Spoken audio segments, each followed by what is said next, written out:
Bienvenue à la Fondation Pierre Berger Yves Saint-Laurent. Ce soir, nous allons parler d'argent, de beaucoup d'argent, puisque les ventes aux enchères des collections d'œuvres d'art de Jacques Doucet et d'Yves Saint-Laurent ont toutes les deux été qualifiées de ventes du siècle et qu'elles ont chacune rapporté de coquettes sommes, comme on dit, tant en 1912 pour Jacques Doucet qu'en 2009 pour Pierre Berger et Yves Saint-Laurent.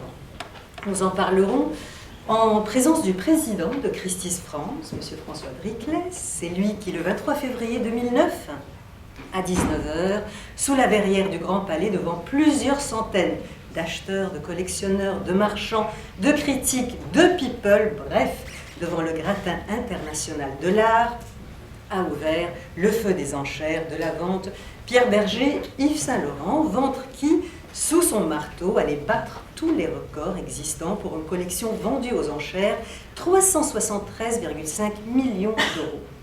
Merci d'avoir trouvé le temps d'être avec nous ce soir, M. Briclès. Mais derrière l'intérêt qu'on peut naturellement porter à la valeur marchande des œuvres, je vous propose de lever un petit coin de voile sur l'événement qu'ont représenté ces importantes ventes aux enchères et peut-être, grâce à notre invité, en pénétrer les coulisses qui n'ont pas de secret pour lui.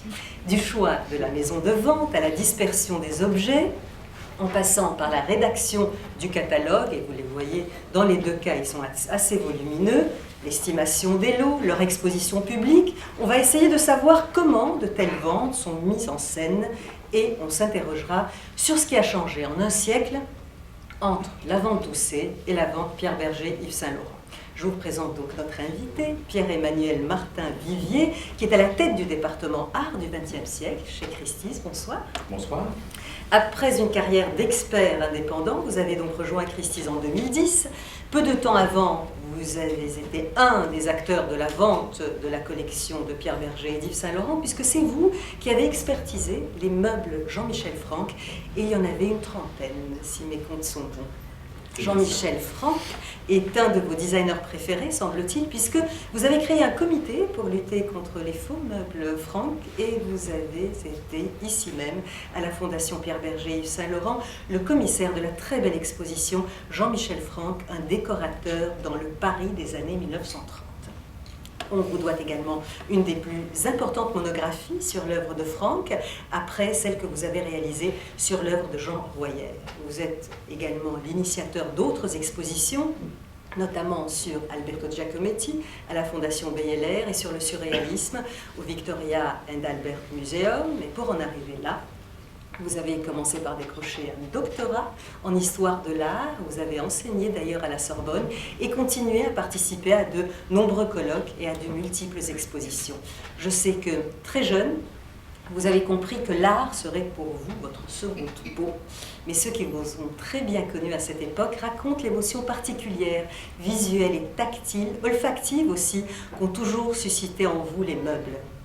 Vous avez donc consacré votre vie à l'art, mais comme il faut bien faire quelque chose de cette passion, et d'abord se débrouiller pour gagner sa vie, comme on dit, vous êtes devenu expert, chercheur, écrivain et enseignant. Et c'est cette haute compétence qui vous a valu de participer à la vente Pierre Berger Yves Saint-Laurent et qui vous vaut d'être avec nous ce soir. Je signale également que vous êtes un des rares à posséder le catalogue de la vente des œuvres d'art de Jacques Doucet, catalogue qui date donc de 1912, et dont on ne trouve que de très rares exemplaires, et que nous allons comparer avec le catalogue de la vente Pierre Berger Yves Saint-Laurent. Nous allons pour commencer replacer, si vous le voulez bien, les événements dans l'ordre chronologique. Donc le couturier Jacques Doucet est né en 1853, il a 20 ans quand il commence à collectionner des tableaux. Pour planter un peu le décor, il a raconté au cours d'une de ses rares confidences faites à ses amis qu'il lui arrivait d'aller chez Degas, chez Monet, acheter à celui-ci une danseuse, à celui-là une marine, acte qui n'était pas sans mérite, car, disait-il, je n'avais pas beaucoup d'argent. Comment Jacques Doucet a constitué sa collection ? Alors, tout d'abord, Jacques Doucet est un personnage relativement mystérieux dont on sait peu de choses. Il y a cette biographie de Chapon, qui était le directeur de la bibliothèque du même nom. Jacques Doucet, en fait, a accordé une interview au critique et journaliste Félix Fénéon, et c'est par cette interview qu'on a quelques éléments qui permettent de savoir comment Jacques Doucet s'est lancé dans la collection. Alors, il rapporte une anecdote assez intéressante. d'une promenade qu'il fait un jour à Chatou, et il voit un peintre en train d'exécuter un tableau comme ça de chic, et il lui dit le tableau est très beau, et le peintre lui dit mais ce tableau je ne les vends pas malheureusement, etc. Donc Doucet lui achète, et c'est Raffaelli. Voilà. Donc c'est comme ça que les choses démarrent. Ensuite effectivement il se rend chez Degas régulièrement, il s'intéresse en fait aux peintres contemporains, et au hasard d'une visite chez Degas, il tombe sur deux très beaux pastels de Quentin de la Tour qu'il trouve fabuleux, et il est pris du virus du XVIIIe siècle. Donc c'est comme ça que les choses vont vraiment démarrer pour lui. Effectivement, il a peu de moyens au début. Sa collection, il va la démarrer dans les années 60, 70, 75. Il va acheter ses premiers lots à ce moment-là, essentiellement des dessins. Et puis la partie la plus importante de la collection va être constituée autour de 1895 jusqu'en 1904. Et est-ce que le XVIIIe siècle était à la mode? Est-ce qu'effectivement il y avait beaucoup de collectionneurs pour ces œuvres-là du Alors, XVIIIe? autant Jacques Doucet est vraiment un précurseur du goût, notamment pour tout ce qui touche à la création au XXe siècle, autant pour le XVIIIe siècle, il est finalement un suiveur.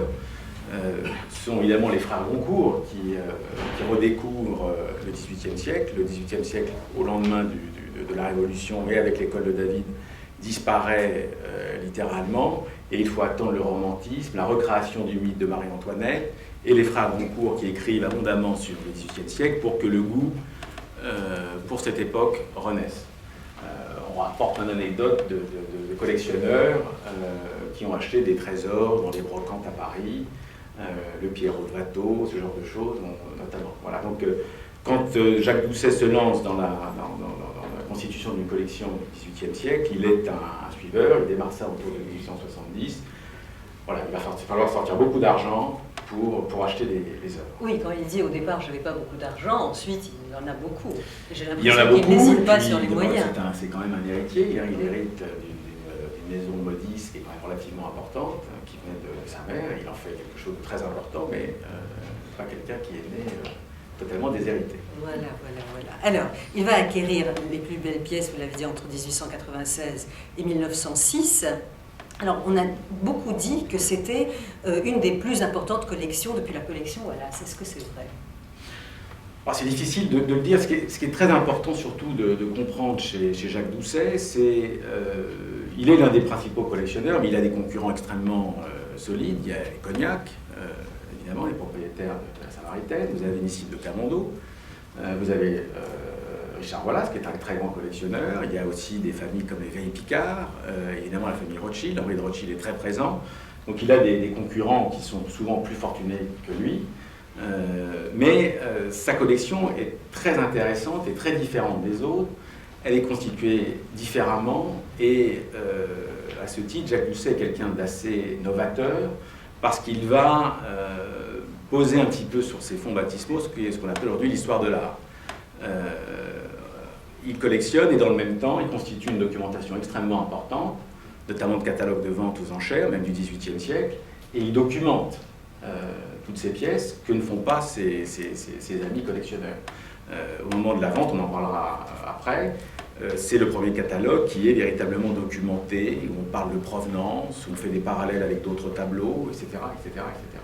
Une des premières bibliothèques artistiques en France, quand même. Et puis par la suite, c'est pas l'objet de la conférence, mais effectivement, au moment de la Première Guerre mondiale, il va donner à la Sorbonne sa bibliothèque, qui est aujourd'hui la bibliothèque de l'Institut national d'histoire de l'art. Donc c'est un aspect extrêmement important de son travail qui fait de lui une personne qui pourrait être alter ego d'Abby Warburg. Vous savez, l'Institut Warburg qui se trouve à Londres avait finalement exactement la même démarche de rassembler comme ça une documentation de livres d'historiens, mais également de documents de première main qui permettaient de comprendre les œuvres qui étaient achetées dans des brocantes, dans des ventes aux enchères, un peu partout, on va dire.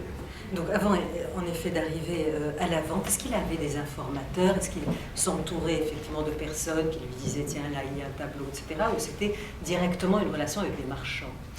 Alors, d'après les recherches de François Chapon, il n'y a pas un conseiller, aujourd'hui on dirait un advisor, qui l'aide à constituer sa collection, contrairement à quelqu'un comme Nissim de Camondo qui utilise les conseils de Karl Dreyfus, qui est un courtier. Jacques Doucet achète dans des ventes, achète chez parfois des héritiers, notamment les héritiers de Boudon. Il achète deux sculptures très importantes auprès des descendants, dans des ventes aux enchères, chez des marchands. Il cherche un peu partout. Ce qu'il cherche, c'est des œuvres rares, de grande beauté, et c'est, ça veut dire, sa seule motivation. Donc il n'y a pas de conseiller. A priori, il semble se décider seul. C'est ça, rassembler ce qu'il y a de mieux, de provenance et de facture, disait-il. Est-ce qu'on peut détailler un peu ce qu'il y avait dans sa collection? Combien de pièces? Et puis j'ai l'impression qu'il y avait quand même des pièces assez importantes, des Guardi, des Goya. Alors c'est assez difficile de parler de sa collection parce qu'en fait, il y a de très nombreuses ventes Doucet. Et donc on a quelques rares témoignages, notamment, c'était amusant, mais j'ai apporté moi les catalogues de la vente Jacques Doucet de 1912, qu'on peut opposer à ceux de la vente Yves Saint-Laurent. C'est assez amusant. Et en réalité, il y a eu des ventes avant, notamment en 1904-1905, donc c'est difficile de parler de ce qu'est la collection de Jacques Doucet. Ce qui est important de noter, c'est qu'il est un collectionneur, et ça aussi c'est extrêmement rare, qui collectionne aussi bien la peinture, les dessins, la sculpture que le mobilier. En général, et c'est toujours le cas aujourd'hui, vous avez des collectionneurs qui s'intéressent principalement à un domaine de création. Jacques Doucet, comme Yves Saint-Laurent, Pierre Berger, achète, s'intéresse à tout, y compris aux manuscrits d'ailleurs. Donc il y a dans sa collection évidemment du mobilier du XVIIIe, des meubles en laque, du mobilier de Boulle, des fauteuils très importants de Jacob, de Lelarge, etc., du mobilier de Topino, des meubles de Leleu. Il y a un bureau extraordinaire de Montigny, dont on a vendu un exemplaire très récemment chez nous à Paris, avec son cartonnier. Il y a environ 100 ou 200 pièces de meubles. Il y a une collection également de tableaux, principalement et quasiment exclusivement d'artistes du XVIIIe siècle. Alors là aussi, ce qui est très intéressant, c'est que Jacques Doucet ne va pas se lancer dans la collection très exhaustive. Enfin, il s'intéresse aux meilleurs et finalement son intérêt se concentre sur relativement peu d'artistes. Il a une centaine de dessins, dont 16 Watteau. Oui, sachant que par l'époque, au Louvre, on possède dans les collections publiques environ une trentaine de Watteau. Donc vous voyez, il a des collections, il est assez monomaniaque sur un certain nombre d'artistes. Il ne se hasarde pas à collectionner des artistes populaires comme Muet, etc. Il en a évidemment, des choses de Baudouin. Donc son intérêt se concentre sur Fragonard. Il y a des dessins de Fragonard, il y a des tableaux de Boucher, des tableaux de Boucher, bien sûr, des dessins de Boucher, des dessins d'Hubert Robert. Il se lance effectivement dans le 19e, enfin la charnière avec Goya. Il possède un portrait de la duchesse d'Albe et un portrait du duc d'Albe. Voilà, principalement. Et puis, il y a également des pièces montées en bronze, il y a de la porcelaine chinoise, des choses de Sèvres, etc. etc. Ce qui est intéressant de noter, parce que c'est peut-être ça qui va devenir la collection Jacques Doucet, enfin en tout cas la première collection Jacques Doucet, en 1904, Jacques Doucet occupe un hôtel particulier rue de la Ville-l'Évêque, qu'il décide de vendre, qui est un hôtel particulier du XVIIIe siècle, qui était occupé par le comte de Molé, et il décide de faire construire rue Spontini un hôtel particulier dont il confie la construction à un architecte qui s'appelle Claude Parent. C'est donc une construction de style, et la volonté de Jacques Doucet est de réaliser une vision idéalisée du XVIIIe siècle. C'est exactement la même démarche que celle de Nissine de Camondo. Le début du chantier démarre en 1904 et la construction s'achève 3 ans plus tard en 1907. Donc Jacques Doucet s'installe dans cet hôtel particulier en 1907 et il réalise une collection en intérieur qui pourra ressembler à ce que fait effectivement Camondo ou la collection Frick à New York. Voilà, donc on a une vision idéale et c'est à partir de cette collection définitivement constituée que la collection Jacques Doucet va définitivement prendre une aura absolument exceptionnelle. Il va accorder plusieurs interviews, il va accepter que des articles soient rédigés sur un certain nombre d'œuvres de la collection, il va en fait mettre en perspective cette collection, montrer que l'étude des œuvres est très fouillée, Et c'est là une démarche qui est totalement inédite, qui fait de cette collection une collection tout à fait unique dans l'ensemble des collections qui existent à cette époque. Est-ce qu'il ouvrait son hôtel particulier pour que des gens viennent le voir? Ça se faisait à l'époque, effectivement, de faire visiter le dimanche matin ou... Alors François Chapon rapporte que justement c'est l'un des complexes de Jacques Doucet, qui à l'époque est considéré comme un fournisseur et qui aimerait accéder à une certaine société. Et donc il ouvre très largement ses portes le dimanche, et donc sa collection est assez facile d'accès. Ceci étant, elle n'est pas nécessairement très connue, elle n'est pas notamment connue par les collectionneurs américains qui sont les grands collectionneurs du moment. Et donc on ne lui connaît pas de femme, on ne lui connaît pas d'amoureuse à ce moment-là, Alors, il vit seul. C'est là tout l'objet, parce que finalement Jacques Doucet s'installe dans son hôtel particulier en Sète et, vous l'avez noté, il vend en 1912. Donc il reste finalement peu de temps dans son hôtel particulier et les raisons qui ont poussé Jacques Doucet à vendre sa collection sont liées au décès d'une femme dont on ignore l'identité exacte, qui est Madame R. Le nom a été tenu en silence et ce silence a été scrupuleusement respecté par les amis de Jacques Doucet. Il avait, paraît-il, parce qu'on ne parle que de rumeurs, une liaison avec une femme qui était mariée, et cette femme est subitement décédée. Et donc c'est à l'issue, voilà, d'un chagrin d'amour. Un chagrin d'amour, il décide de vendre. Alors la petite histoire qui est rapportée par Marie Dormoy, qui travaille à la bibliothèque Jacques Doucet, c'est que le mari jaloux aurait découvert cette liaison et au hasard d'un accident de chasse se serait séparé de sa femme. C'est affreux. Mais ça n'a jamais été confirmé. Donc, une fois Jacques Doucet, sa décision prise de vendre, donc c'est quoi? On est en 1911. Alors la décision il vend en 1912. Il faut combien de temps pour préparer une vente? Alors, on sait beaucoup de choses sur cette vente parce qu'il y a beaucoup de correspondance qui a été conservée et il prend la décision de vendre la collection à l'été 1911. Alors, il orchestre les choses de la manière suivante. Alors, à l'époque, il n'y a pas les Christie's et Sotheby's. Vous avez l'hôtel des ventes de Drouot, la chambre des commissaires-priseurs. Et il demande à son attaché, son homme à tout faire, qui s'appelle André Vuart, de se charger de l'organisation de cette vente. On va attendre le téléphone. Merci. Donc il se rapproche de deux commissaires-priseurs, L'Air du Breuil et Baudouin, qui sont les deux grands commissaires-priseurs parisiens. L'Air du Breuil est intéressant, mais c'est le prédécesseur de Maître Habert. Et il décide d'arrêter un ensemble d'œuvres, il y a à peu près 350 lots. Et chose tout à fait inédite, il demande à 3 historiens, 3 conservateurs de musée, de se charger des notices. Alors c'est une démarche qui est inédite, elle est possible à cette époque-là, elle ne le serait plus aujourd'hui, puisqu'aujourd'hui les conservateurs des musées français n'ont pas le droit de travailler avec le commerce de l'art. Donc il demande à ces conservateurs de se charger pour Paul Vitry, qui est le conservateur des sculptures du musée du Louvre, de l'ensemble des sculptures, pour Émile Dacier, qui est bibliothécaire à la Bibliothèque nationale de France, de tous les dessins, et puis il confie à Marcel Nicole le soin de s'occuper des pastels et des tableaux. Alors il demande quand même l'aide d'experts professionnels qui connaissent parfaitement le marché de l'art et sont évidemment nécessaires parce que c'est eux qui connaissent les gens possiblement intéressés par tel et tel tableau, tel et tel meuble. Et donc il y a une équipe d'experts qui est composée de professionnels du marché de l'art, de 4 ou 5 experts. Alors on a vu en effet... Alors ce qui est intéressant, c'est que, pardon je m'interromps, c'est que ces 3 conservateurs vont demander à n'être contraints en aucune manière.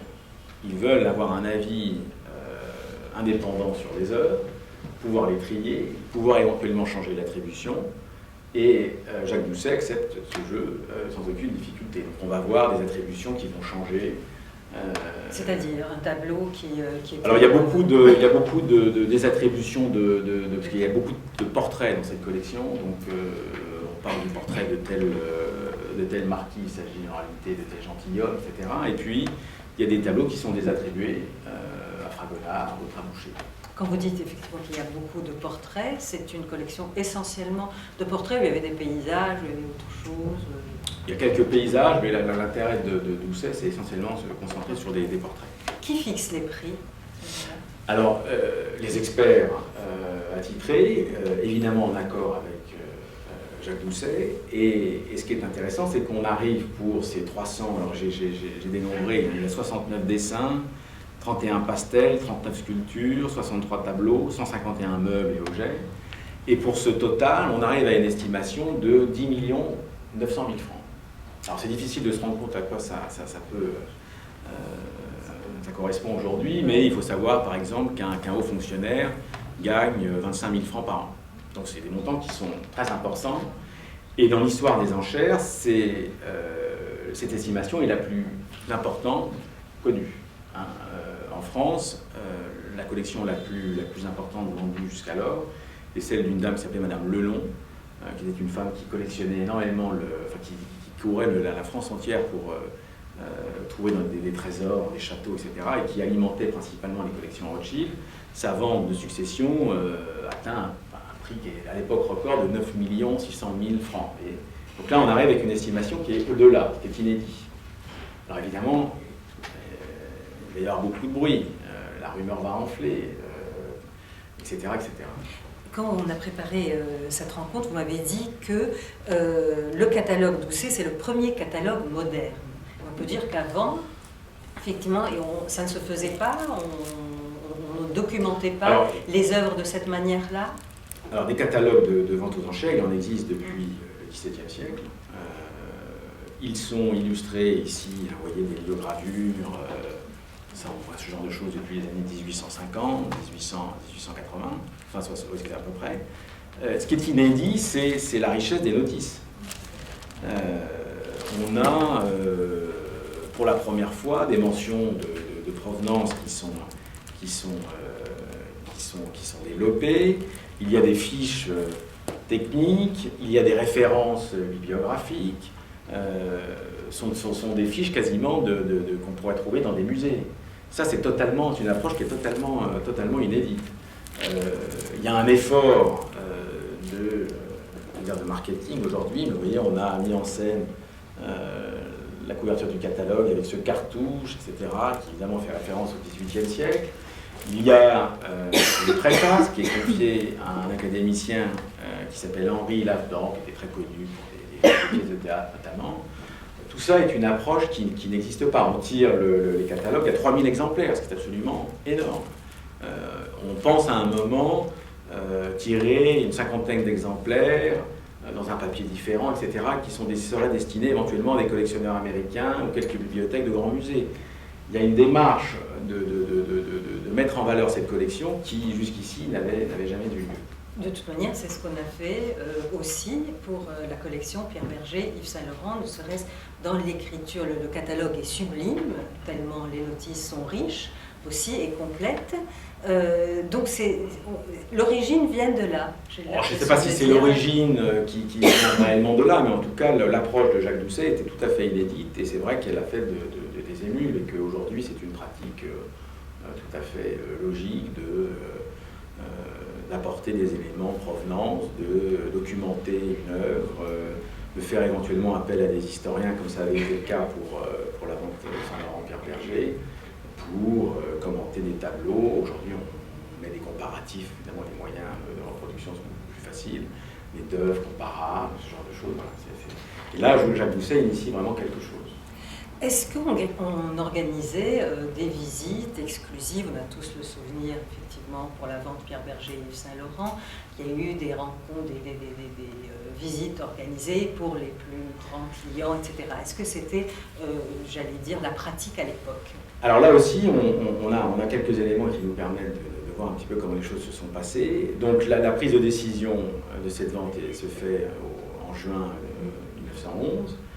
Et les choses commencent à prendre forme à la fin de l'année, le catalogue est prêt, on va l'imprimer, et on pense, enfin la rumeur en réalité enfle déjà, les conservateurs des musées français se rapprochent de Jacques Doucet pour savoir s'il n'y a pas des trésors qui vont quitter le territoire.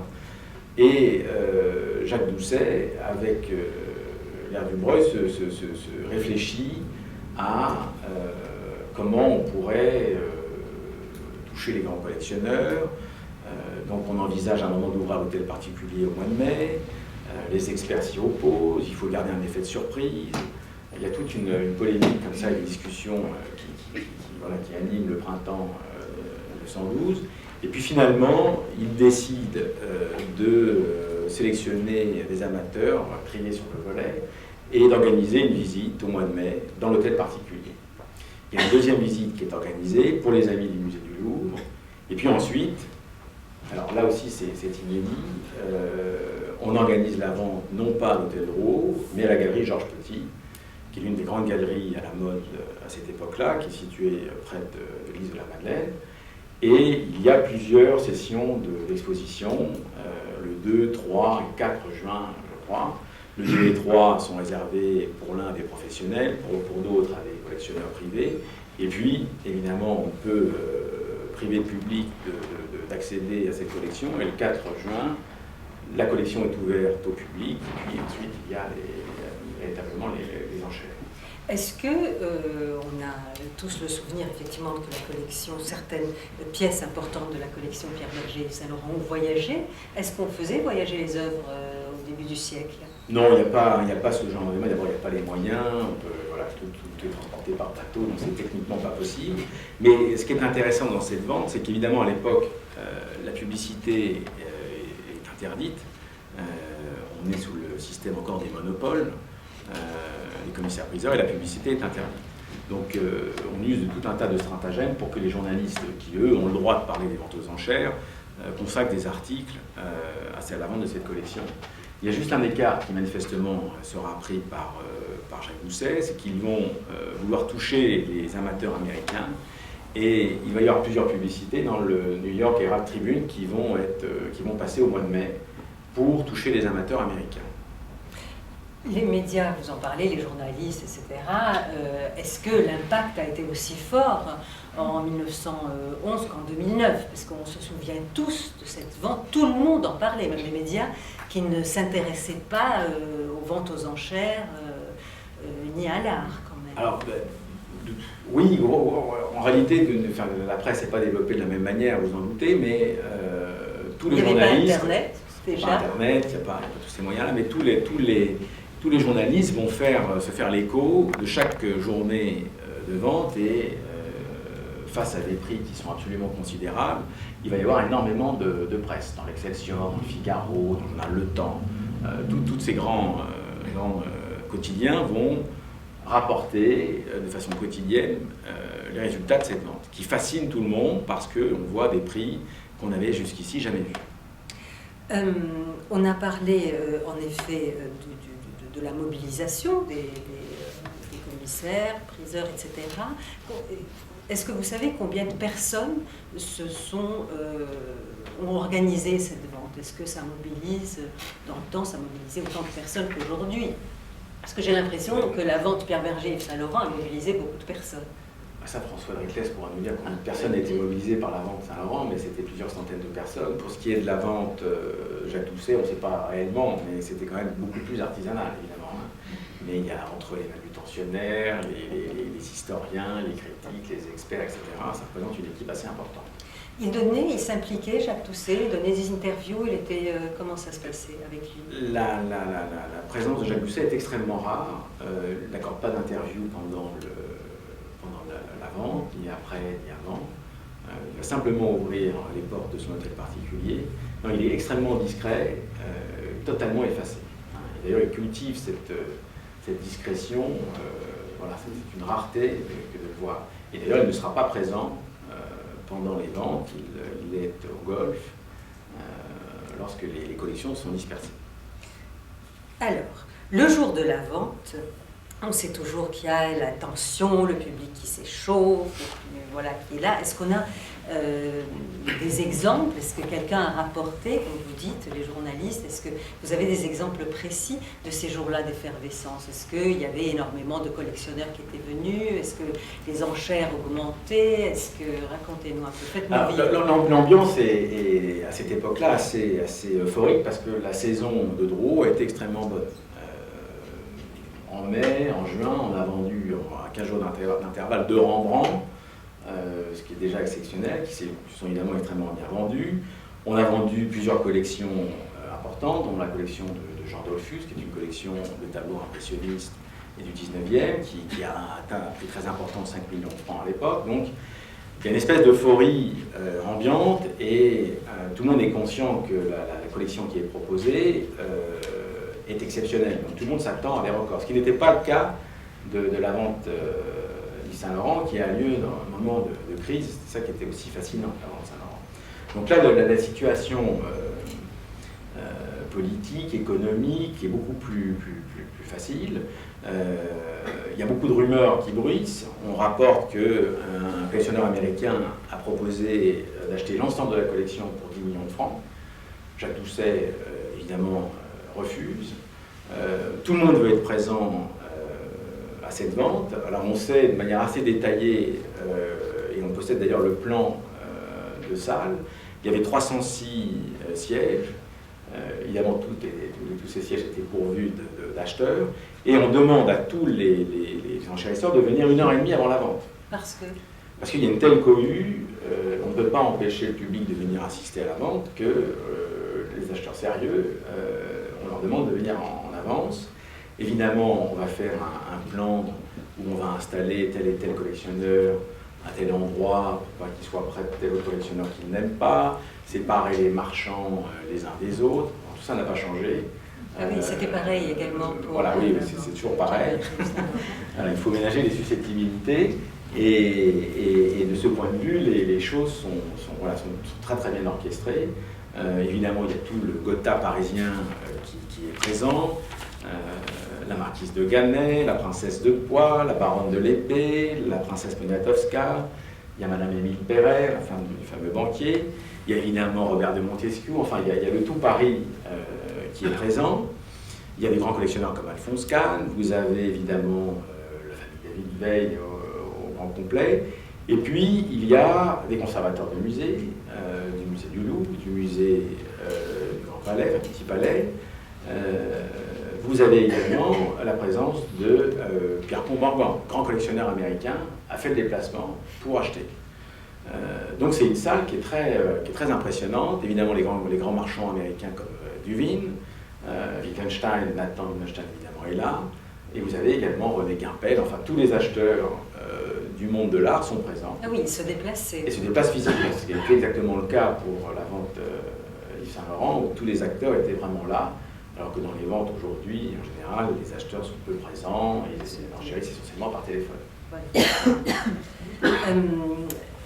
La vente de 1912 était une succession de records, comme l'était également la vente de la collection Pierre Berger et Yves Saint Laurent. Est-ce que vous avez quelques chiffres à nous donner? Alors oui, on a des chiffres très très précis. Donc l'estimation de la collection était de 10 900 000 francs. Et à l'issue des 4 jours de vente, le produit de la vente est de 13 884 460 francs, prix marteau. Et à l'époque, les frais étaient de 10%, ce qui faisait un total de 15 millions, un peu plus de 15 millions de francs. Ce qui est un record absolu pour une vente aux enchères. Et donc, on ne parle pas de vente du siècle, mais en tout cas, on parle d'une vente inégalée. Ah oui, on ne parle pas de vente du siècle. On n'emploie pas le terme de vente du siècle, mais on dit que c'est la plus grande vente qui ait jamais eu lieu. Alors que la vente Pierre Berger et Saint Laurent, on a beaucoup parlé de la vente du siècle et elle l'était. Vous avez contribué, en effet, en estimant, peut-être pour les meubles francs. Comment ça se passe? Vous allez, vous voyez, racontez-nous un peu. Alors moi, mon rôle dans la vente Yves Saint Laurent était relativement modeste. Mais moi, j'avais le rôle un petit peu de ces conservateurs de musées qui ont œuvré au succès de la vente Jacques Doucet. Mon rôle était, un expert vraiment technicien, de regarder l'ensemble de ces meubles, d'en apprécier l'authenticité, la qualité. Et on m'avait par ailleurs demandé, très gentiment, d'écrire une notice sur Jean-Michel Franck. Donc je n'étais pas dans la partie d'expertise estimation. Mais cette partie-là est réservée, à l'époque c'était Sonia Gann, qui dirige toujours le département. Et les équipes se réunissent devant les meubles avec des photographies, utilisent des comparables et déterminent une estimation qui leur semble la plus juste. Encore une fois, c'est un prix d'appel quasiment, puisque le but du jeu des enchères, c'est que les enchères grimpent. Alors, dans le cas de la vente Yves Saint Laurent, moi j'ai le souvenir, à l'époque où le catalogue avait été publié, de discussions avec de nombreux marchands très importants qui étaient tous fascinés par d'abord la quantité d'œuvres proposées et par les prix. Parce que ça paraissait inatteignable. Et pourtant, ça paraissait inatteignable. Un meuble de Dylan Gray estimé 3 millions d'euros. Tout le monde était là, ah bon. Vous allez rappeler combien a fait ce meuble. Non, voilà, c'est ça qui était très très très impressionnant, enfin pour ma part, hein, dans la vente Saint-Laurent. Le travail d'expertise était passionnant parce que il a fallu se rendre chez Pierre Berger, chez Yves Saint Laurent, donc ça c'était quelque chose de très émouvant. Et entrer dans l'intimité comme ça des gens, voilà, un personnage aussi important et aussi passionnant, c'était assez merveilleux, mais la réception des estimations était que c'était très très poussé, comme on dit dans notre métier, et puis on était tous à se demander mais comment on va pouvoir vendre autant d'œuvres et comment on va trouver autant d'acheteurs.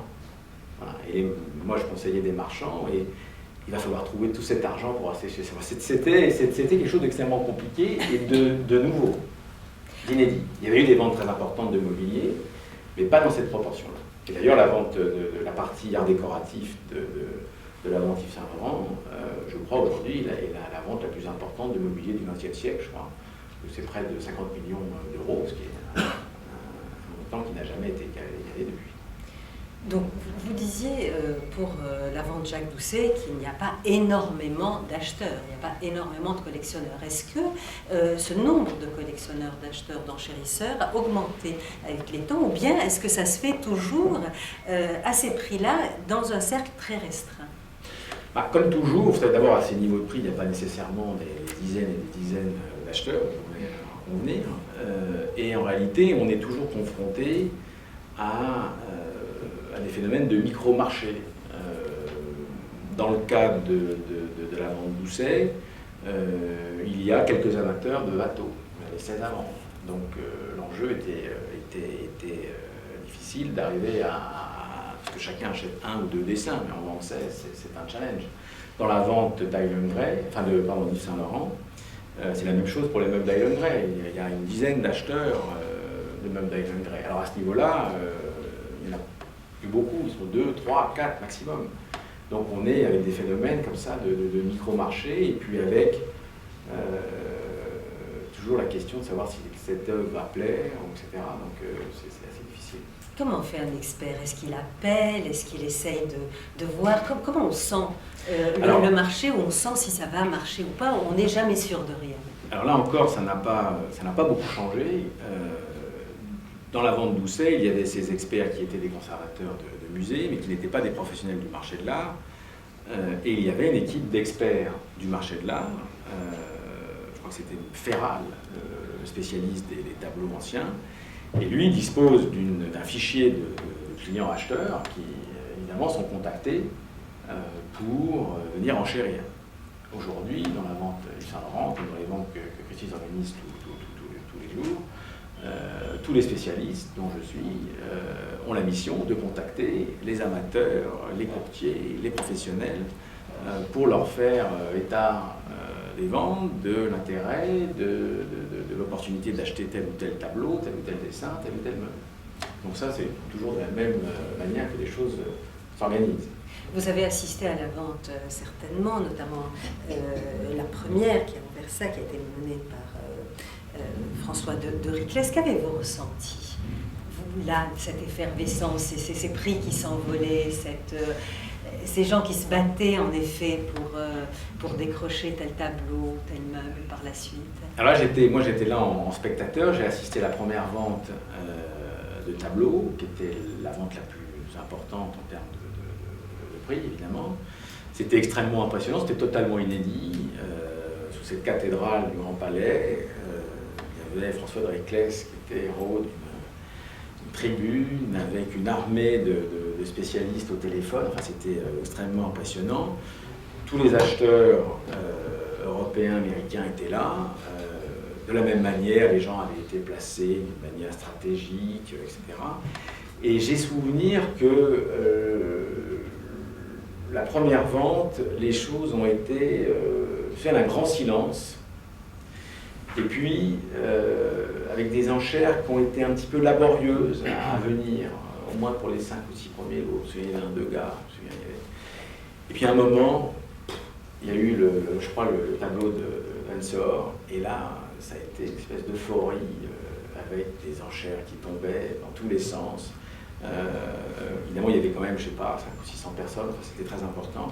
Donc, François ne pouvait pas voir, évidemment, embrasser toute la salle tout seul. Donc, il y avait 2 commissaires-priseurs qui étaient aux avant-postes et qui pouvaient relayer les enchères des personnes qui pouvaient se trouver au fond de la salle. Et il y avait plein d'acheteurs dans la salle. Ça, c'était fascinant aussi.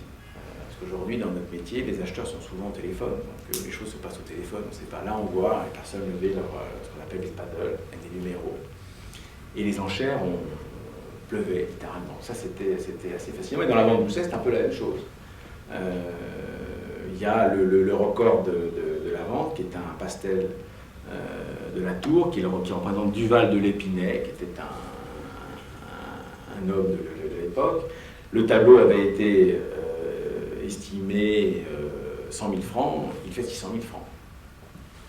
Et c'est une bataille entre 2 acheteurs, et c'est Henri de Rothschild qui finalement obtient le tableau. C'est extrêmement spectaculaire de voir des enchères monter de 100 000 francs, 100 000 francs. Dans la vente de Saint-Laurent, c'était de million en million. Donc c'est assez fascinant de voir des prix monter à cette vitesse-là. Et surtout dans la vente de Saint-Laurent, où l'enjeu, je ne sais pas combien de temps dure la vente, littéralement, mais elle doit durer 2 heures. C'est relativement court. Et on ne sait plus, c'est fascinant. Entre le public applaudit, il accompagne. Il accompagne, tout monte. Et puis les enchères, vous savez, c'est extrêmement euphorisant. Chaque lot passe, la transaction finalement se fait en quelques minutes. Et on voit bien, pour avoir l'expérience des acheteurs que j'ai au téléphone, ils sont très sensibles à l'ambiance générale. C'est-à-dire que si la vente se passe bien, c'est qu'il faut acheter. S'il y a 5 personnes qui veulent acheter ce même lot, c'est que c'est donc le bon lot, etc. Et là, on le voyait sous nos yeux. Donc ça, c'était... voilà. Je ne sais pas comment François a senti cette... Est-ce que vous pouvez nous dire, M. de Riclès, effectivement, vous étiez là, est-ce qu'on se prépare particulièrement? Est-ce que... Oh, c'est une autre histoire. Est-ce que je peux me permettre de vous passer un micro? Non, je suis venu vraiment pour écouter. Non, vraiment, c'est pas le sujet vraiment ce soir. Mais c'est quand même assez marathonien, j'allais dire. Physiquement, est-ce que vous vous préparez pour...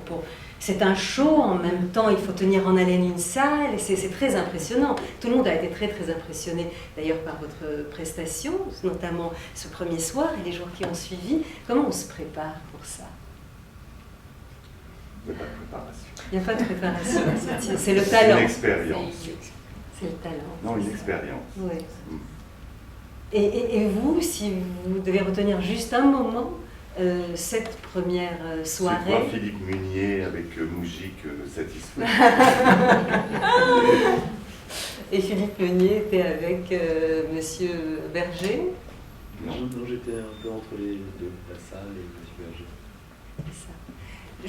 On va peut-être s'arrêter là, demander à l'assistante si vous avez des questions à poser. peut-être qu'on prendra un peu plus de temps ce soir que d'habitude. Allez-y, madame.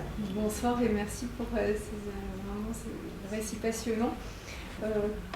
La passion qu'avait Yves Saint-Laurent et qu'a toujours Pierre Berger pour l'art donne une âme supplémentaire aux objets qui leur ont appartenu, avec sans doute une valorisation, si on peut utiliser le terme. Vous l'estimez comment et le fait que ça a été dans leur vie? Qu'est-ce qui fait la valeur de l'objet, indépendamment de la qualité il y a dans notre métier, on parle d'un effet collection. C'est vrai que toutes les ventes qui sont issues de l'œuvre d'une vie, finalement, ont quelque chose de beaucoup plus émouvant pour les amateurs. C'est un label. Et c'est vrai, alors le temps nous montrera exactement la même chose pour Yves Saint-Laurent et Pierre Berger que pour Jacques Doucet, mais je me suis amusé à regarder les tableaux aujourd'hui.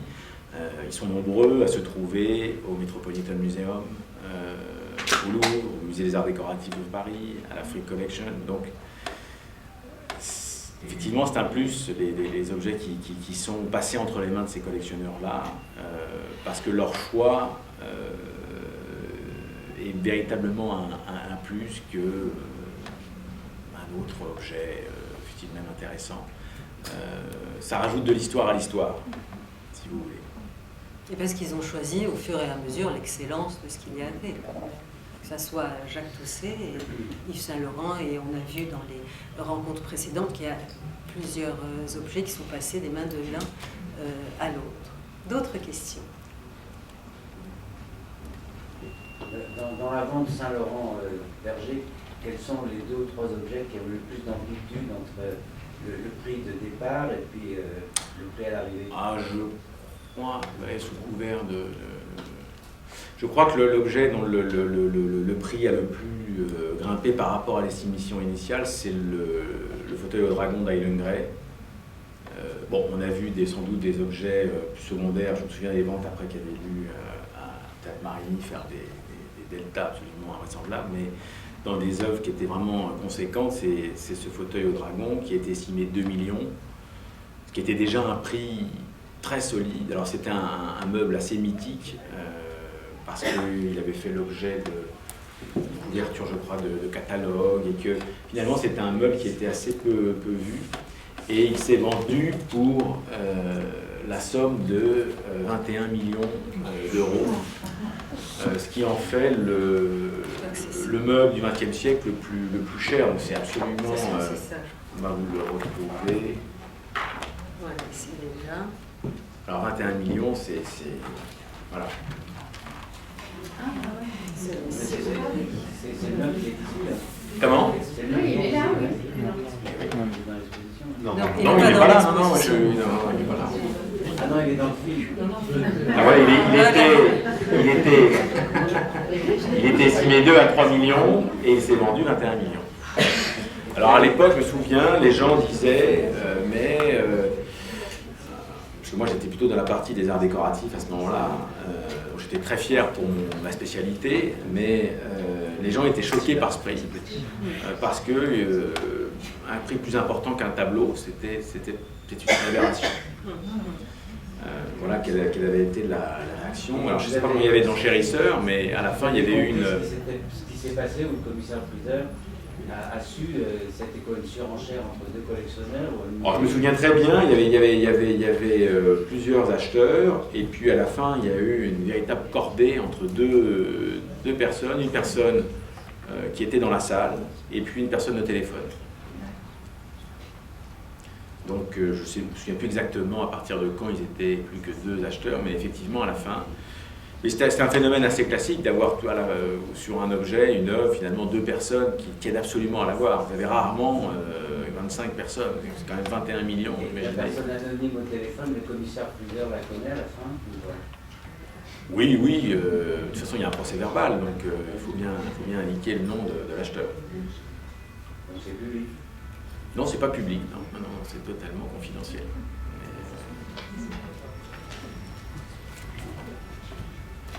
Vous ne savez pas où est cet objet alors? Dans une collection.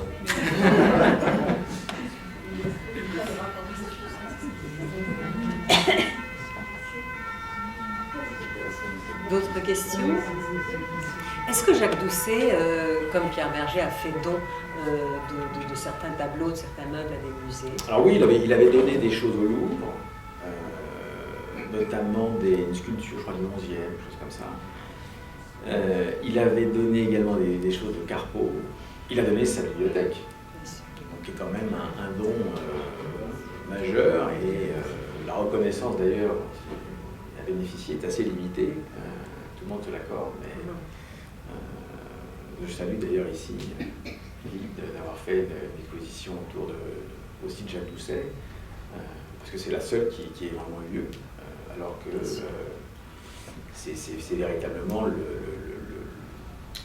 plus grand collectionneur du XXe siècle, pas tout à fait, mais presque. Parce que, un des premiers.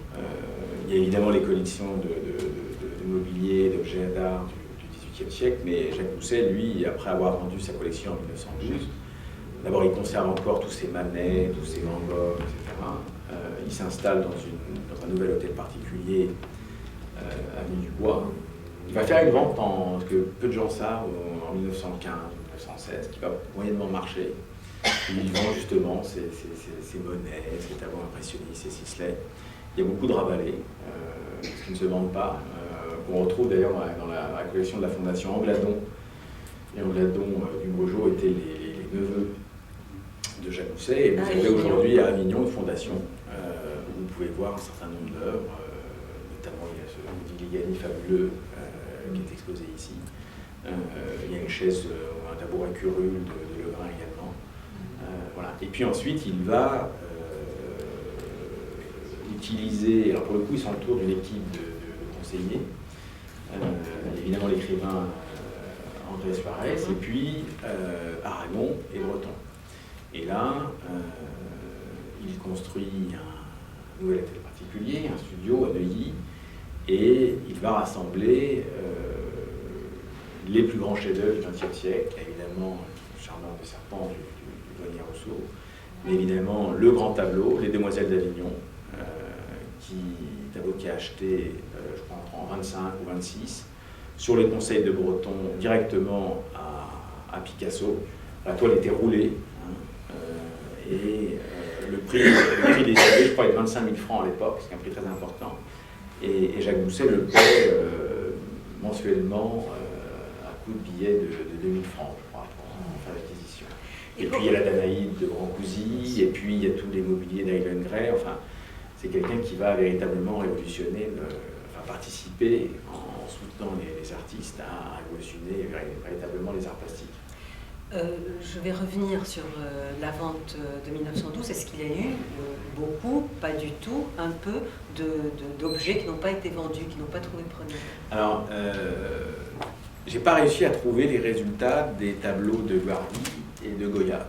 Donc manifestement, quand on se penche sur les commentaires de la presse, c'est pas une chose qui a retenu l'attention des médias de l'époque. Et donc on peut supposer que les prix n'ont pas été très importants, ce qui peut paraître surprenant. Il y a un certain nombre d'œuvres qui n'ont pas suscité beaucoup d'intérêt. Les Hubert Robert n'intéressent pas. Il y en a 4 magnifiques. Pourtant, les Clodion, il en vend 3 sur 8. Donc il y a quelques échecs. Il fait un record absolu avec le tableau, le pastel de Quentin Latour. Il faut savoir que 600 000 francs à l'époque, ça en fait l'œuvre, je crois, quasiment la plus chère jamais vendue, sachant qu'auparavant c'était